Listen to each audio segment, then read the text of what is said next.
دنیا کا سب سے ٹھنڈا علاقہ جہاں برف کے علاوہ کچھ نظر نہیں آتا، لیکن اسی برف کے نیچے ایک ایسی پاور چھپی ہے جو امریکہ جیسی سپر پاور کو بھی بے چین کر رہی ہے۔ یہ صرف ایک آئی لینڈ نہیں، یہ فیوچر کا ویپن ہے۔ اور آج اس ویڈیو میں ہم کور کریں گے hidden secrets of Greenland. اس ویڈیو کے اینڈ تک آپ خود ڈیسائیڈ کیجئے گا کہ کیا گرین لینڈ دنیا کا اگلا بیٹل فیلڈ بن سکتا ہے۔ اوبسکیور ارتھ کی ویڈیوز میں ایک بار پھر خوش آمدید۔ ناظرین، گرین لینڈ کی کہانی آج سے نہیں بلکہ 1000 سال پہلے شروع ہوتی ہے۔ 10 سینچری میں ایرک دا ریڈ نام کا ایک وکنگ گرین لینڈ کو ڈسکور کرتا ہے اور اس فروزن لینڈ پر پہلا یورپین سیٹلمنٹ بنتا ہے۔ اس وقت گرین لینڈ صرف ایک سروائیول کی جگہ تھی، پاور کی نہیں۔ گرین لینڈ نارتھ اٹلانٹک اور آرکٹک اوشن کے درمیان میں واقع ایک ایسا آئی لینڈ ہے جو ایریا کے لحاظ سے آسٹریلیا کے بعد دنیا کا سب سے بڑا آئی لینڈ ہے۔ گرین لینڈ کا total area 2.17 million square kilometre ہے، لیکن اس کا 80% حصہ برف سے ڈھکا ہوا ہے اور صرف 20% حصے پہ آبادی ہے، جو صرف 57,000 کے لگ بھگ ہے۔ صدیوں تک یہ علاقہ ڈنمارک کے انڈر رہا، پھر 1953 میں آفیشلی ڈنمارک کا حصہ بن گیا، لیکن اصل گیم 1951 کے بعد شروع ہوتی ہے جب ڈنمارک اور USA کے درمیان ایک ڈیفنس ایگریمنٹ ہوا۔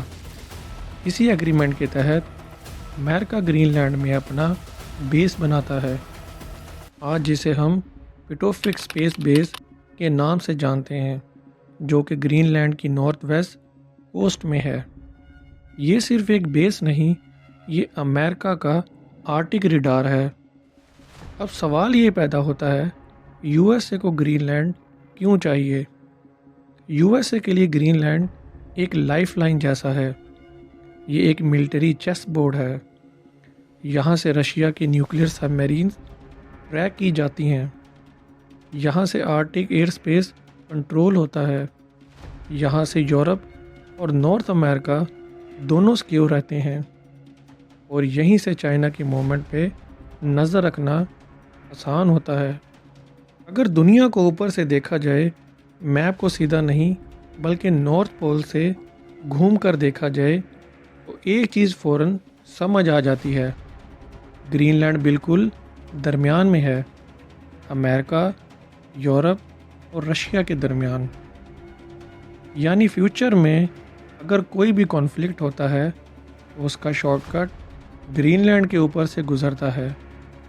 اسی لیے ملٹری ایکسپرٹس کہتے ہیں، whoever controls Greenland controls the Arctic and whoever controls the Arctic controls the future۔ ایک اور بھی وجہ ہے جس کے لیے USA گرین لینڈ کے پیچھے پڑا ہے۔ گرین لینڈ دنیا کے ان چند آئی لینڈ میں سے ہے جہاں ریئر ارتھ ایلیمنٹس کے بہت بڑے ذخائر موجود ہیں، جن میں سے گیلیم ہے، یورینیم ہے، سلیکون ہے اور جن میں نیوڈیم شامل ہیں۔ یہ منرل میزائل، سیٹلائٹ، الیکٹرونک کار اور AI ٹیکنالوجی میں یوز ہوتے ہیں، اور آج کی ڈیٹ میں ان منرلز کا سب سے بڑا سپلائر چائنا ہے۔ امریکہ اس چیز سے گھبراتا ہے اور اسی لیے گرین لینڈ سڈنلی USA کے ریڈار پہ آ جاتا ہے۔ لیکن اور بھی بہت بڑا راز ہے جس کے بارے میں کوئی بھی بات نہیں کرتا۔ امریکہ کبھی بھی صرف زمین کے لیے ڈیل نہیں کرتا، امریکہ ڈیل کرتا ہے کنٹرول کے لیے۔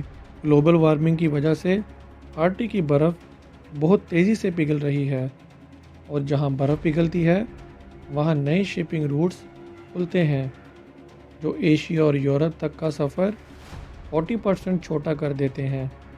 اس کا مطلب آئل، گیس، ٹریڈ اور trillions of dollars. Greenland ان سب روٹس کا گیٹ کیپر ہے۔ جو یہاں بیٹھے گا اس کے ہاتھ میں گلوبل ٹریڈ کا ریموٹ کنٹرول ہوگا۔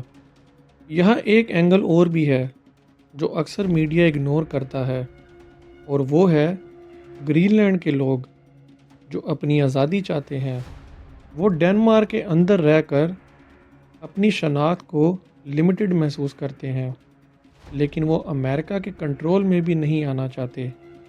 یہ ایک چھوٹا سا ملک ہے جو دو جائنٹس کے بیچ میں پھنسا ہوا ہے۔ تو سوال یہ نہیں ہے کہ امریکہ گرین لینڈ کیوں چاہتا ہے، اصل سوال یہ ہے کیا گرین لینڈ خود کو بچا پائے گا؟ اس فروزن لینڈ جس کا فیوچر دنیا کے پاور میپس پہ ڈرا ہو چکا ہے۔ ہو سکتا ہے آج گرین لینڈ صرف برف ہو، لیکن کل یہ پاور کا سمبل بن سکتا ہے، اور جب برف پگھلتی ہے صرف زمین نہیں، راز بھی سامنے آتے ہیں۔ امید ہے آبسکیورا ارتھ کی اس ویڈیو کو بھی آپ خوب لائک اور شیئر کریں گے، اور چینل کو سبسکرائب کرنا مت بھولیے گا، کیونکہ راز جو چھپے ہیں اب سامنے آئیں گے۔